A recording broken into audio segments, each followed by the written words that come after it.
Dans le groupe de ce matin, dans notre groupe de ce matin, il y a eu un petit garçon qui a fait un arc-en-ciel.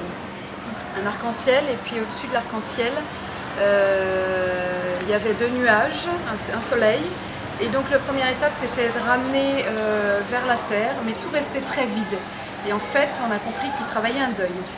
Et l'interprète, j'ai demandé à l'interprète de lui demander si quelqu'un était décédé dans sa famille.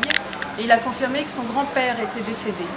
Je lui ai demandé s'il était triste et il a dit que oui, il était triste. Mais la petite fille qui était à côté de lui s'est tout à coup mobilisée et au moment où on a parlé de la tristesse, il lui a donné une claque là, comme ça à l'arrière de la tête.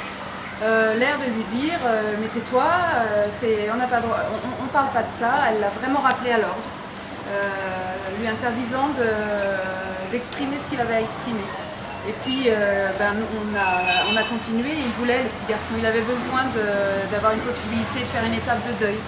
Donc on a quand même continué et il a pris un dessin, on lui a fait la proposition de dessiner quelque chose pour son grand-père. J'ai vérifié d'abord auprès de l'interprète si la croyance du grand-père dans le ciel pouvait fonctionner.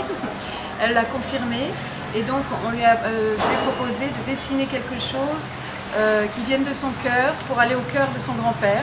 Et alors là, il a été soulagé, il l'a tout de suite fait, il a pris une feuille de papier et l'autre fillette était partie.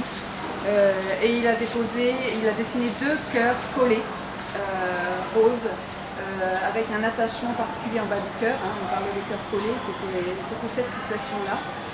Et après, ce qui était très amusant, il l'a fait, il a mis en dessous Love, il a signé, et il a pris sa feuille et il a fait un origami, il l'a plié en forme d'avion pour que ça atteigne son grand-père dans le ciel.